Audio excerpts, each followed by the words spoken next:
ناس كتير فاكرة ان مجرد ان البنك بيديلك فايدة وارباح يبقى انت كده فلوسك بتزيد وانت كده بتكسب، لكن الحقيقة انها ممكن تكون بتقل وانت مش واخد بالك. في الحلقة دي هنكتشف مع بعض اذا كانت فلوسي اللي في البنك بتكسب ولا بتخسر، وهنعرف برضو اذا كنا بندخر فلوسنا صح ولا بنضيعها واحنا مش واخدين بالنا.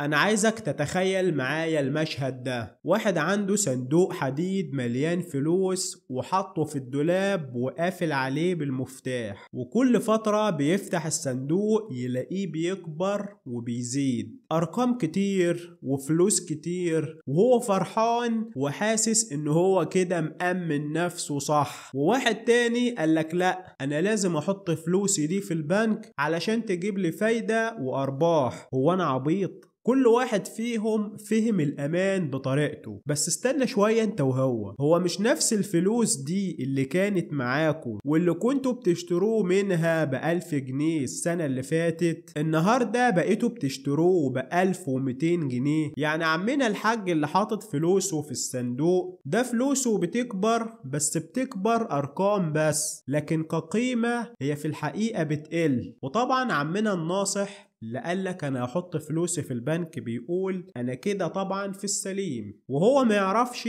انه ممكن يكون زيه زي صاحبنا الاولاني وهو مش واخد باله. في الدقايق الجاية هنفتح مع بعض الملف اللي محدش بيكلمك عنه بصراحة. ليه الفايدة اللي البنك بيديها لك ممكن تكون وهم كبير، وازاي تحمي فلوسك اصلا من التآكل اللي بيحصل وانت نايم. خليك معانا لان اللي جاي ممكن يغير نظرتك لكل جنيه بتحوشه.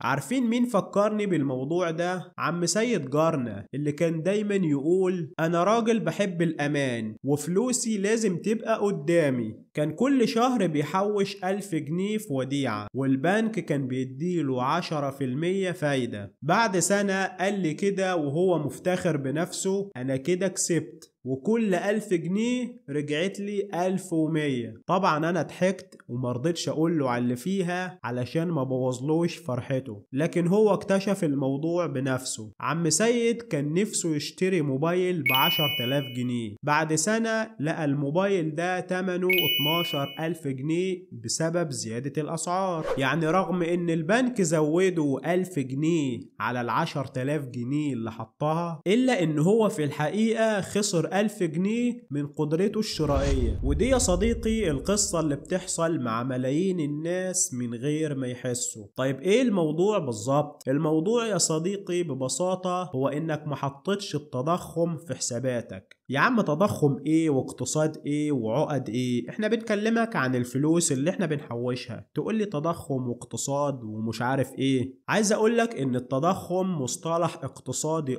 لكنه مش مصطلح معقد زي ما معظم الناس فاهمة. التضخم ببساطة هو ان لما الاسعار بتزيد فالقيمة الحقيقية للعملة اللي هي الجنيه بتقل. انا عايزك تتخيل معايا الميزان القديم اللي هو ابو كفتين ده. في الكفة الاولى هنحط كيس ملح كرمز للسلعة او للمنتج، وفي الكفة التانية هنحط جنيه كرمز للعملة. ايه اللي ممكن يحصل ساعتها؟ اول حاجة لما يبقوا الكفتين متساويين يبقى كده الجنيه ليه نفس القيمة اللي تقدر تشتري بيها كيس الملح ده، يعني كده الاسعار مستقرة، ودي الحالة المثالية. طيب ايه الاحتمال التاني؟ الاحتمال التاني ان كفة الجنيه تزيد، وده معناه ان الجنيه قيمته زادت عن كيس الملح، فكده هنحتاج جنيهات اقل علشان نشتري بيها نفس كيس الملح ده. يعني مثلا بدل ما كنا بنشتريه بجنيه كده ممكن نشتريه ب90 قرش مثلا. يعني كده الاسعار نزلت، وده اللي بيسموه في الاقتصاد حالة الانكماش او انخفاض الاسعار. طيب ايه الاحتمال التالت بقى؟ الاحتمال التالت ان كفة الجنيه هي اللي تقل، يعني كده قيمة كيس الملح هتزيد عن قيمة الجنيه، فكده الجنيه فقد جزء من قيمته، يعني كده قيمته قلت قصاد كيس الملح، فكده هنحتاج جنيهات اكتر علشان نشتري بيها نفس كيس الملح اللي في الكفة التانية واللي كنا بنشتريه بجنيه. يعني بدل ما كنا بنشتريه بجنيه ممكن دلوقتي نشتريه مثلا بجنيه وربع، يعني كده الاسعار زادت، وده اللي بيسموه في الاقتصاد التضخم او زيادة الاسعار. والتضخم ده هو اللي بياكل قيمة فلوسك حتى لو كانت جنيه واحد بس، وده السبب انك ممكن تلاقي نفسك بتصرف نفس المرتب كل شهر لكن كل مرة بتشتري بيه حاجات اقل واقل واقل. يعني كده صاحبنا الاولاني ده اللي كان حاطط فلوسه في الصندوق ده رايح في داهية، لان كده فلوسه كلها بتقل بمعدل التضخم كامل. يعني لو التضخم 15% فكده فلوسه بتقل كل سنة بمقدار 15%. نيجي بقى لصاحبنا التاني الناصح اللي حط فلوسه في البنك. بص يا صديقي، الفايدة اللي البنك بيعلنها زي 15% أو 18% أو أكتر أو أقل دي اسمها الفايدة الاسمية. يعني إيه الفايدة الاسمية؟ ببساطة يعني الرقم اللي مكتوب على الورق مش الحقيقة الكاملة، واللي بيهمنا احنا فعلا وبيزود فلوسنا هو الفايدة الحقيقية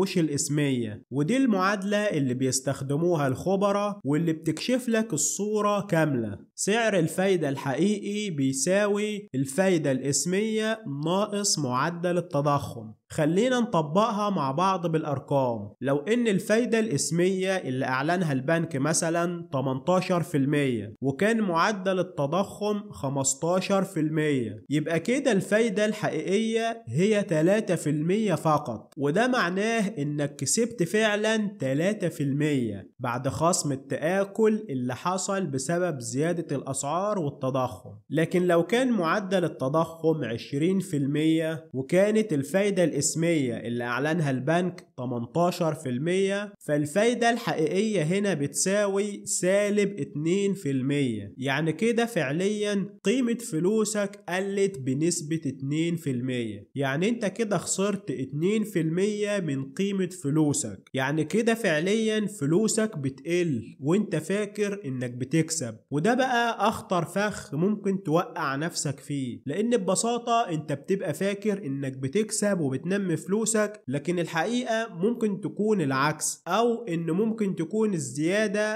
او المكسب ده مش بالصورة اللي انت كنت متخيلها.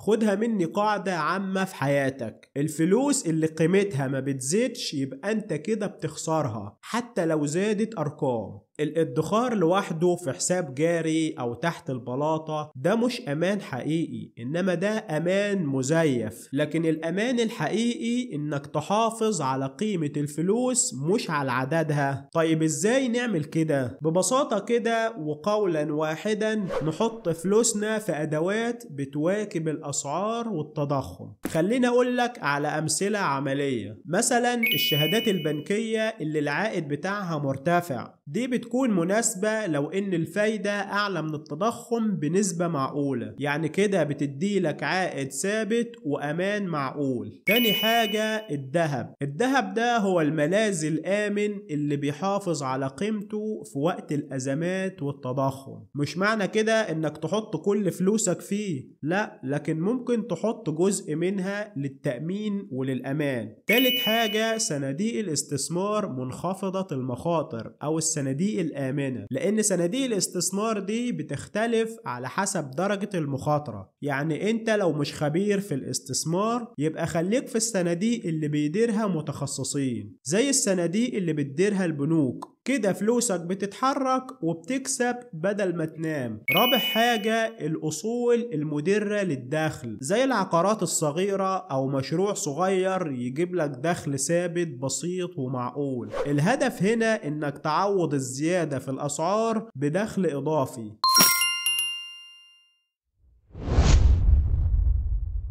طيب انا عايز اكون ناصح بجد وما اقعش في الفخ ده تاني، اعمل ايه؟ اول حاجة حدد هدفك، هل عايز تحافظ على قيمة فلوسك ولا عايز تكسب زيادة وقيمة حقيقية؟ تاني حاجة لازم تعرف معدل التضخم الحالي، وده هتعرفه من البنك المركزي او من مصدر اقتصادي موثوق. تالت حاجة هتقارن ما بين الفايدة اللي البنك بيديها لك وما بين معدل التضخم. لو معدل الفايدة اقل يبقى انت كده بتخسر فلوسك من غير ما تحس. رابع حاجة راقب الوضع كل 6 شهور وعدل خطتك، وما تمشيش بخطة ثابتة في عالم بيتغير كل يوم. الرسالة اللي عايز اوصلها لك ببساطة هي ان مش كل رقم فايدة بتشوفه يبقى ده مكسب حقيقي. الذكي مش اللي بيحوش اكتر، لكن الذكي هو اللي بيخلي فلوسه تشتغل وتحمي نفسها من التآكل. لو فهمت العلاقة ما بين التضخم والفايدة عمرك ما هتقع في فخ العائد الوهمي تاني. استنونا في الحلقة الجاية مع قاعدة مالية ممكن تغير حياتك. كان معاكم أحمد مبروك من فلوسك تحت السيطرة.